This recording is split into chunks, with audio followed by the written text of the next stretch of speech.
up, guys? Back with another video.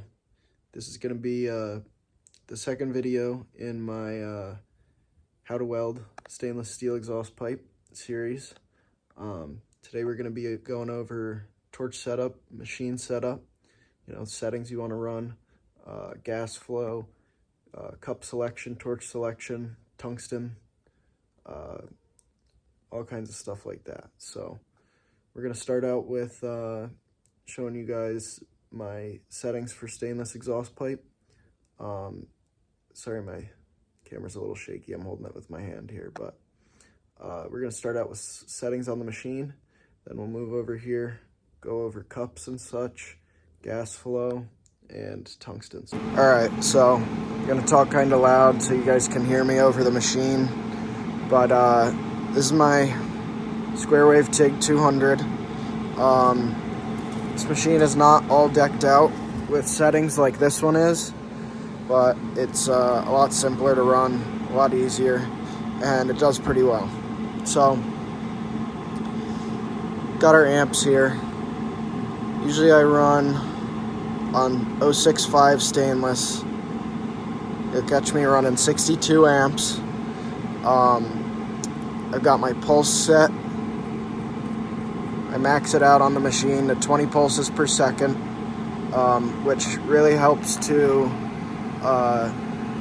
limit the heat input while still giving you the ability to get good penetration.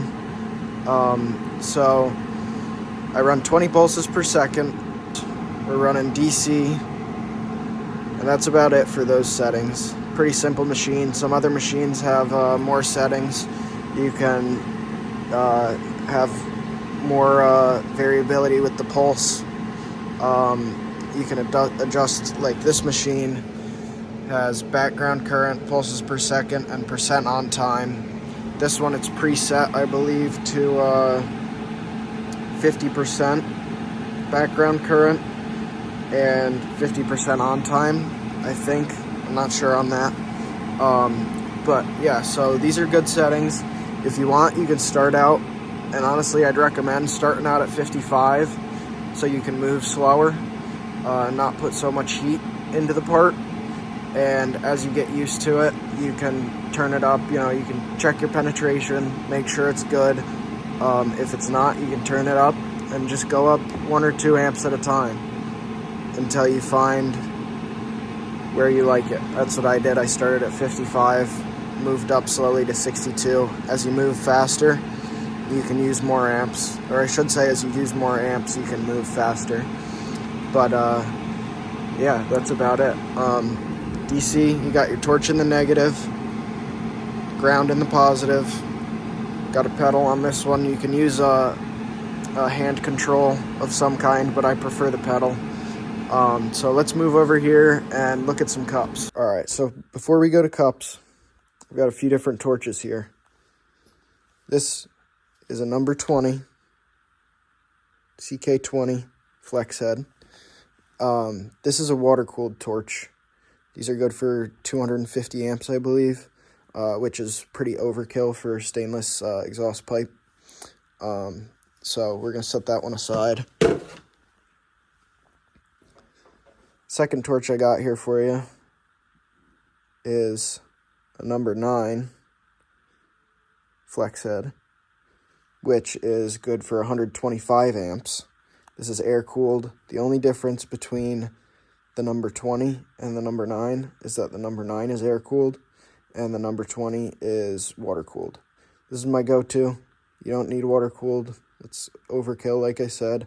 And you got the small head, so you can get in tight spaces. It's not bulky like these other 2 torches I've got here. This torch is a number 26. Oh, that just says Magnum. Number 26. Got a big handle, really big head compared to that number 9.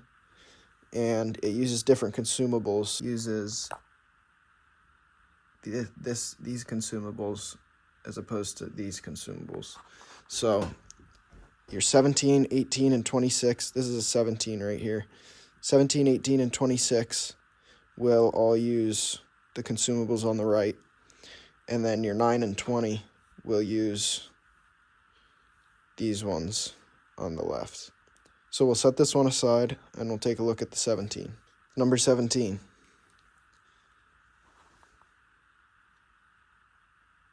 You can see much smaller handle than the 26. This is the one that came with my machine. Not a bad choice.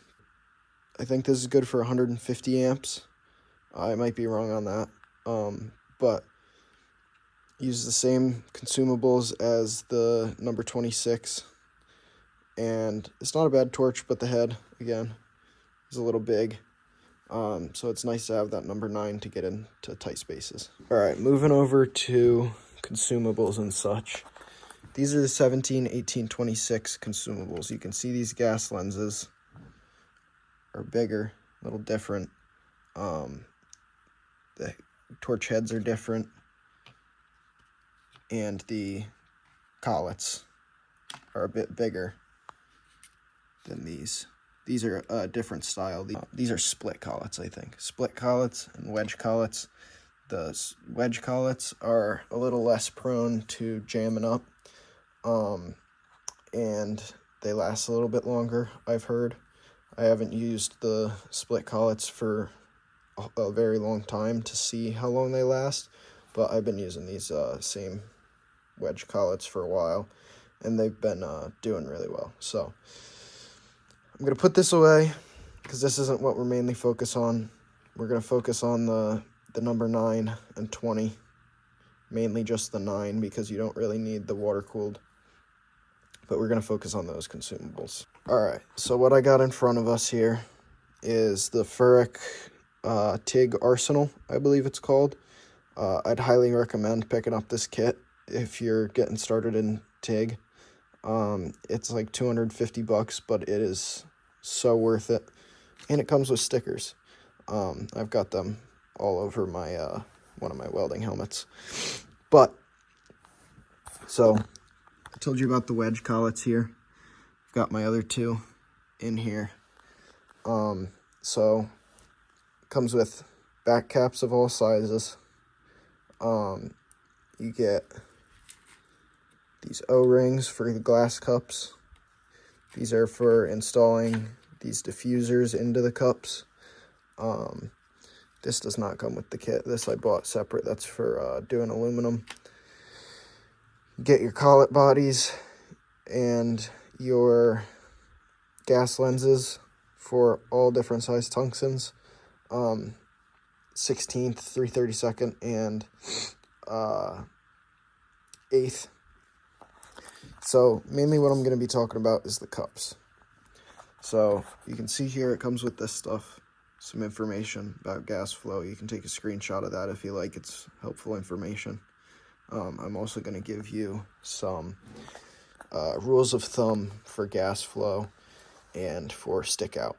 So right here I've got a number 7 Ferric. These are all Ferric cups except for this pink one. Number 7 ceramic, number 8 ceramic, 8 glass, 10 ceramic, 12 ceramic, 12 glass, 14 ceramic, and a 16 ceramic, then a 16 glass. So that's all the ones you get with the Ferric kit, as well as these little guys for aluminum.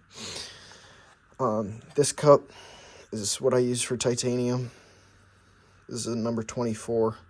You can get this on Amazon. I don't get any money from that or anything. I'm just letting you guys know where you can get it. So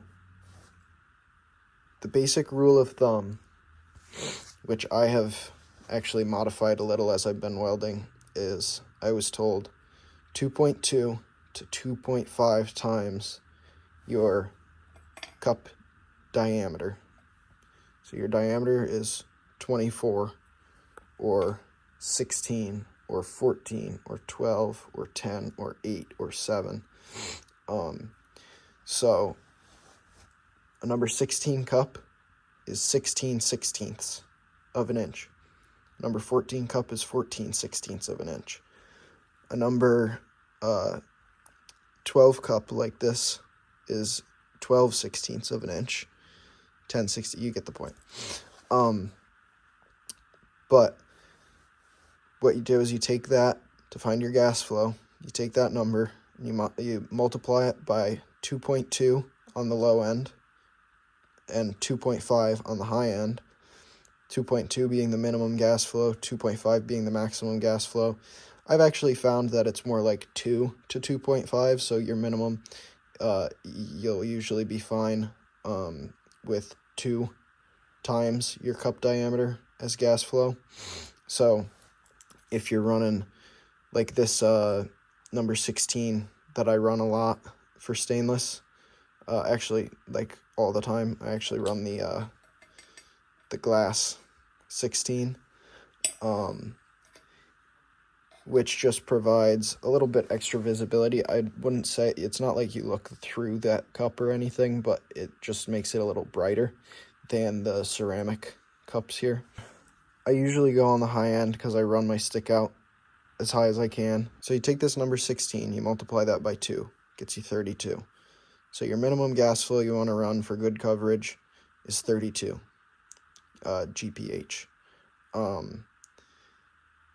Your maximum, 16 times 2.5, 40. So you want to run between 32 and 40 GPH of argon through your cup to get good, optimal gas flow and gas coverage.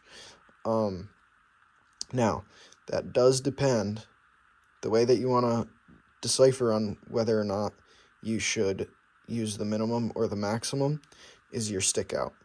So when you've got a number 16 cup, 16/16 or 1 inch inner diameter, the rule that I have always used is your maximum stick out on a 16 cup, on a 1 inch cup, is 1 inch of stick out. Your maximum on a 14 is 14/16 or 7/8. So whatever the diameter of your cup is the maximum that tungsten should be sticking out. You can go less and be perfectly fine. You run your maximum stick out, you want to run your maximum gas flow. You run your minimum stick out, you can run your minimum gas flow, or anywhere in between. So that's a good way to tell what you should be running. Don't go over that maximum stick out unless it's, something, a really, really deep gap for like Y pipes on exhaust. When I'm getting down in that groove, and I can actually post a picture. I think I've got some stuff to I can throw in here to show you what I mean.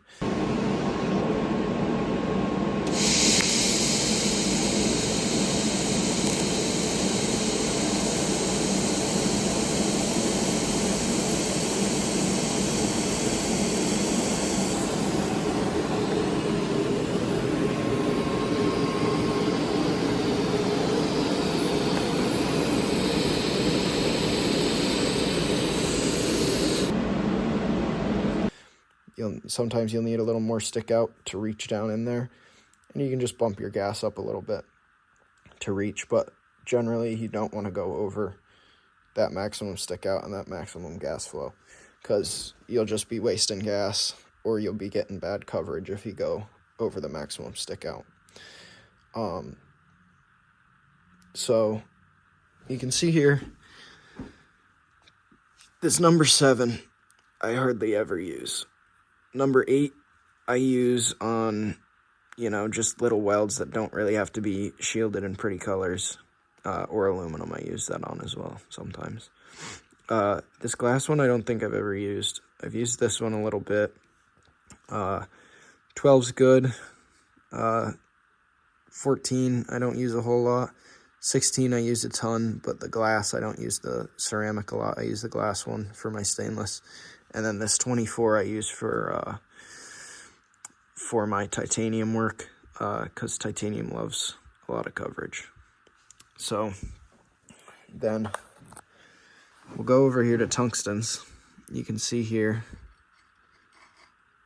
I've got 2 different tungstens. You can see green on one end, blue on that end. This one, you can't really see it very well, but there's green on that end, there's blue on that end. The green they call laser tungsten. The blue is 2% thoriated tungsten. Either one is good for stainless, good for aluminum. Same as the red tungstens, but I prefer these. They're a little bit more of a precise arc, it seems like. I'll use you can see these, 332 is the size of this, 1/16 is the size of this. So I'll use this for higher amperage stuff. I use the 16th tungsten. It's quite a bit smaller. Use that for my stainless and for my titanium, the thin wall stuff. Because it'll keep your heat affected zone a little smaller, and it's not as much tungsten in the way of your view.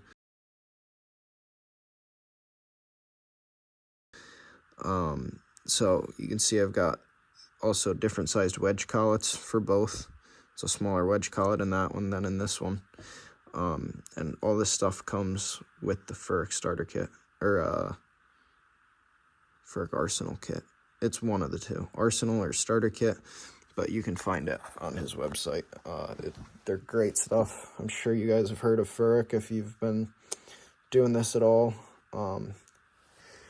Next thing, we'll pull this tungsten out here and I'll show you.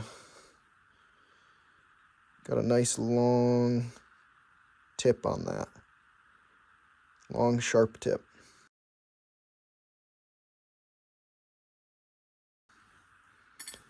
For that, I've been using this Eastwood tungsten sharpener with the diamond blades, diamond wheels, whatever you call them. I'm not sure how I feel about it yet. I haven't used it a whole ton. Here, I'll turn it on for you.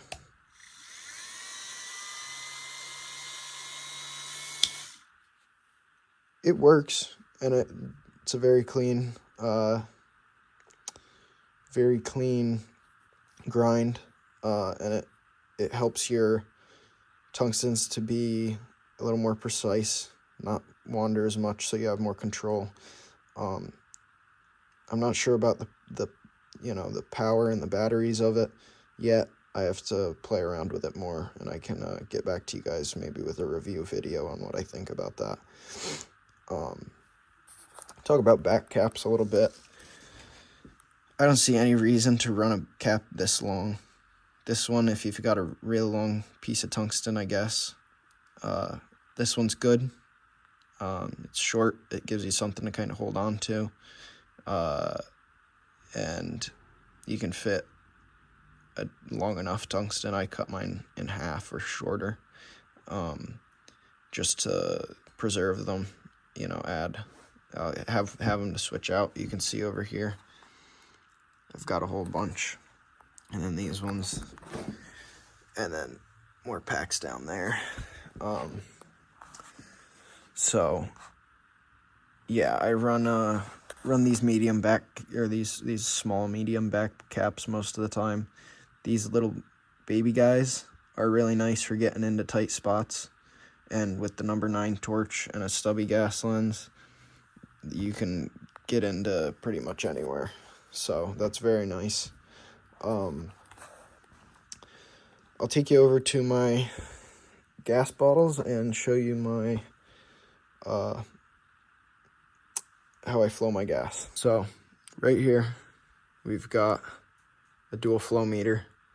You can find this on Amazon as well. I think it was about $50, and it works great. They have them for like $500, but I don't see the point in that. This one works fine, pretty accurate, doesn't leak. You can see here, I'll open my tank, and you've got a knob here to adjust flow for your torch. Hook that up to my machine, and then you've got a knob here to adjust flow for your purge.